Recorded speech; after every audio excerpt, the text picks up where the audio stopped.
Do we have a deal, Mr. Reagan? You know, I know this steak doesn't exist. I know that when I put it in my mouth, the Matrix is telling my brain that it is juicy and delicious.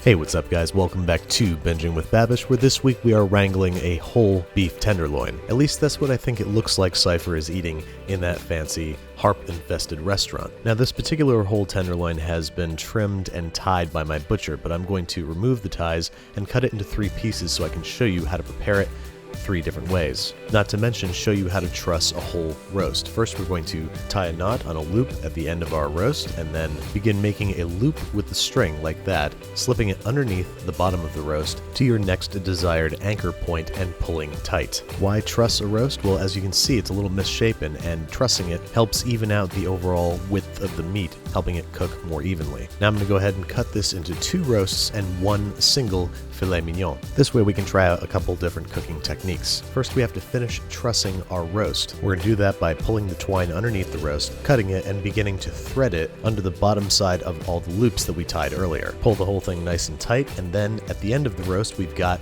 the original string from the beginning of the process that we're going to simply tie together with the bottom string. And there you have it, a lovely little package of beef, ready to be hand-delivered to your mouth. So we've got our trussed, thicker, sort of oblong roast here. We'll try reverse searing that. And then we've got the center cut roast, which is a lot more consistent in its shape and therefore doesn't really need to be trussed. And then if you don't feel like spending $120 on a roast, you've got our single filet, all of which we're going to salt liberally with kosher salt, some fresh ground pepper.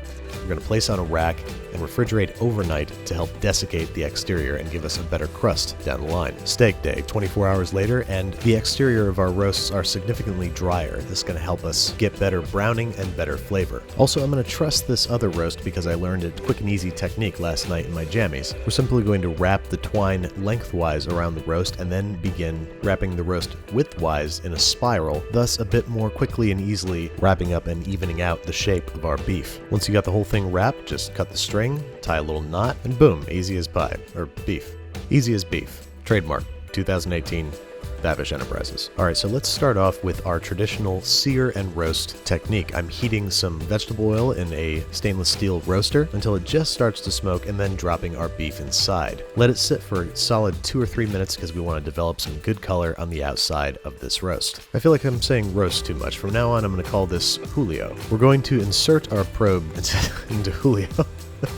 Okay, never mind. We're not going to call it Julio. We'll insert our probe into the roast and get it into a 450 degree Fahrenheit oven. In the meantime, I have microwaved some cipollini onions for 1 minute. I'm now going to toss them with a little bit of vegetable oil and then dump them onto a preheated baking sheet so we can get some brown going right away. This is going to make a nice little topping for our steak. Throw these back in the oven, roast for a few minutes, flip once they get a little bit of color on them, and try not to eat them all before your steak even comes out of the oven. This guy is sitting at 114 degrees Fahrenheit internal. It has a lovely brown crust. Sorry, I'm getting excited. Optionally, you can make good use of the fond in the bottom of this pan, drop in some grated shallots, some chicken stock, some red wine, boil it down to a syrupy consistency, turn off the heat and add a nice pat of butter. Whisk until you have yourself a lovely little pan sauce. Then set that aside because Julio's been waiting for 10 minutes to be untied. So it's time to slice him open and see if we did our job right.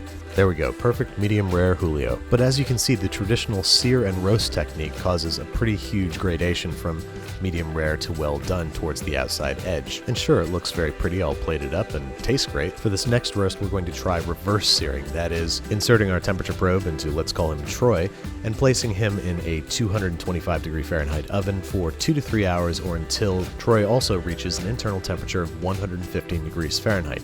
Then we are going to sear the exterior, hence the name reverse sear. And then we've got this nice fond on the bottom of the pot, so let's make a little bit of mushroom sauce. I'm just tossing in a few mushrooms, sauteing them, adding some thyme, some crushed garlic, and then deglazing with some sherry and some chicken stock, letting that reduce to a syrupy consistency, turning off the heat, and adding a pat of butter. Whisking until well combined, and again, setting aside because it's time to carve. Let's see how Troy's looking. Rosy medium rare, edge to edge. You can see that there is barely any gradation in doneness. Now, it looked like Cypher was eating one huge hunk of roast, so that's how I'm going to serve it. Won't hear me complaining about eating a whole half of a Chateaubriand. And don't forget to garnish with parsley, just like in the movie. Then wax poetic about how how we all might be living in a simulation before digging in and enjoy. Now, sure, this roast cooked much more evenly, but I kind of like a little variety in the chew of different bites of my tenderloin, so let's try the Gordon Ramsay straight up pan-seared filet mignon. After we've formed a nice crust on both sides of the filet, we're going to add a garlic clove,